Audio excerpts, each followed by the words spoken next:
When we stand before the mirror each morning, we see more than our reflection. We face a moment of choice that shows the deeper parts of our character.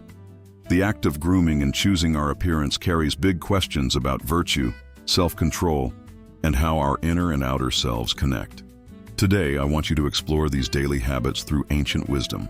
We will look at the teachings of Roman and Greek thinkers who believed virtue was the highest good. They wanted to live in harmony with reason and the natural order.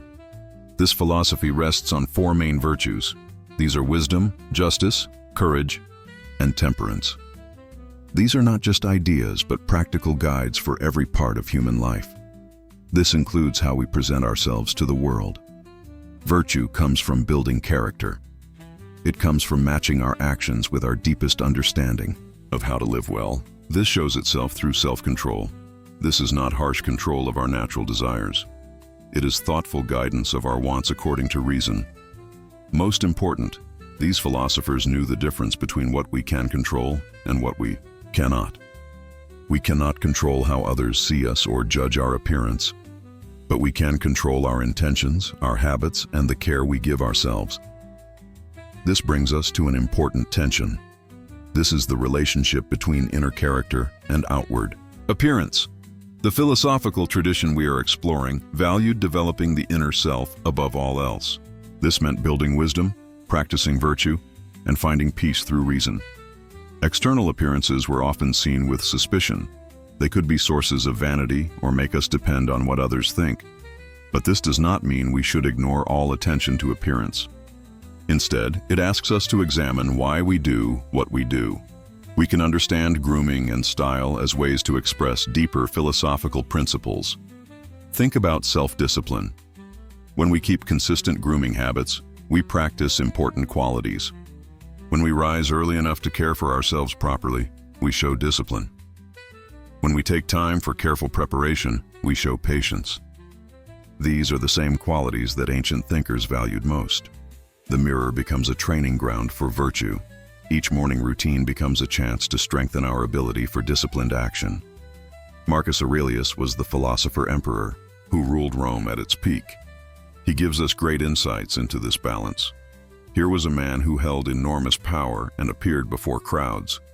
Yet he wrote in his private thoughts about how temporary all external things are. This included bodily beauty. He wrote that very little disturbs the balance of a well-ordered mind. Yet Aurelius did not say to neglect one's appearance. Roman leaders of his time paid careful attention to how they looked. They understood it as part of their duty to their office. The key difference lies in why they cared. Was it based on vanity and the need for approval, or was it based on duty and respect for their role in society? Seneca approached these questions with great wisdom. He was wealthy beyond measure. He could have enjoyed every luxury of appearance and dress. Instead, he wrote about the dangers of being attached to external things. At the same time, he kept the dignified appearance expected of a Roman senator. His letters show a man who deeply understood the tension between philosophical ideals and practical needs. Seneca wrote that, "We should prepare our minds as if we had come to the very end of life." This urgency extended to daily choices, including personal presentation. For him, the question was not whether to attend to one's appearance. The question was how to do so without becoming enslaved by it, how to do it without letting it disturb. The peace that comes from focusing on what truly matters. What we learn from these examples is not rigid rules about grooming and style. Instead, we get a framework for approaching these practices with intention and wisdom.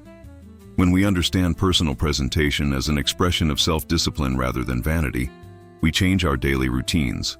We transform them from acts of ego satisfaction into exercises in virtue. The ancient tradition always emphasized simplicity and moderation. This does not mean living in poverty or making oneself unattractive on purpose. It means approaching all choices with thoughtful restraint. This includes grooming and style choices. Simplicity might mean choosing quality over quantity in our wardrobes. We invest in fewer pieces that are well-made and versatile. We do not constantly buy items driven by trends.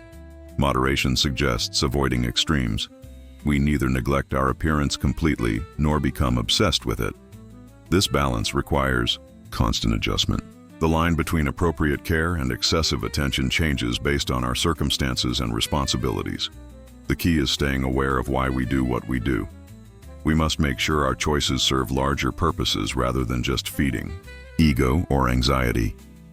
How do we translate these principles into concrete daily practices? The answer lies in bringing mindfulness and intention to our morning routines and appearance choices. Begin each day by asking this question: how can I care for my appearance in a way that shows self-respect and discipline while staying unattached to others' opinions? This simple question transforms your routine from automatic actions into deliberate practice of virtue. When selecting clothing, think about function alongside looks. Choose items that serve your actual needs rather than those driven by impulse or social pressure. Ask whether your choices reflect the kind of person you want to be. Someone who is thoughtful, moderate, and focused on substance. In grooming, seek the middle path between neglect and obsession. Maintain good hygiene and present yourself appropriately for your circumstances, but resist perfectionism or spending excessive time on elaborate routines. The goal is self-respect and discipline, not perfection or admiration from others. Pay attention to the internal dialogue that comes with these choices. Notice when you are driven by anxiety about others' judgments or need for external validation. These moments offer opportunities to practice focusing on what is within your control. Focus on your efforts and intentions rather than others' reactions. Perhaps most important, cultivate proper intention.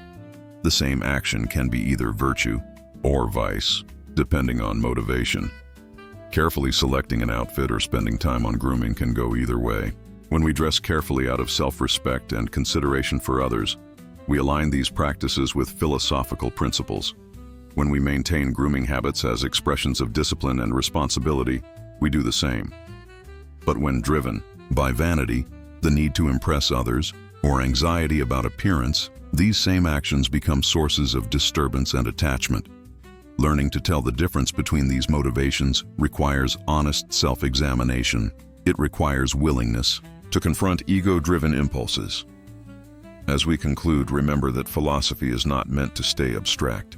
It should fill every aspect of our lives, including the most ordinary details of daily existence. The ancient thinkers saw no separation between philosophical principles and practical living. Your morning routine, clothing choices, and approach to personal grooming are all opportunities to practice virtues. These virtues are self-discipline, moderation, and proper intention. They are chances to strengthen your ability to focus on what matters while staying unattached to external validation. The goal is not indifference to your appearance or artificial simplicity that does not fit your circumstances. Rather, it is approaching these aspects of life with the same thoughtfulness and virtue you would bring to any important area of human experience.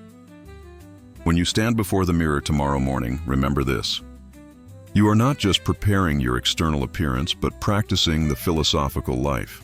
Each choice can express the deeper principles that guide your existence. This includes the care with which you groom yourself and the intention behind your clothing selection. The ancient wisdom tradition offers us not restrictions, but a framework for living more consciously. It reminds us that true style is not about following trends or seeking approval. It is about aligning our external presentation with our internal character. True grooming is not about achieving impossible beauty standards. It is about caring for ourselves with the same discipline we bring to other worthy pursuits. The philosophical life transforms even the simplest daily rituals into opportunities for growth, virtue, and wisdom. In learning to approach our appearance with proper intention and moderate care, we practice the very qualities that enable us to live well in all areas. Most importantly, we free ourselves from the anxiety and attachment that often surround personal presentation. We find instead the peace that comes from focusing on what truly lies within our control: our character, our choices, and our commitment to living according to our highest understanding of virtue.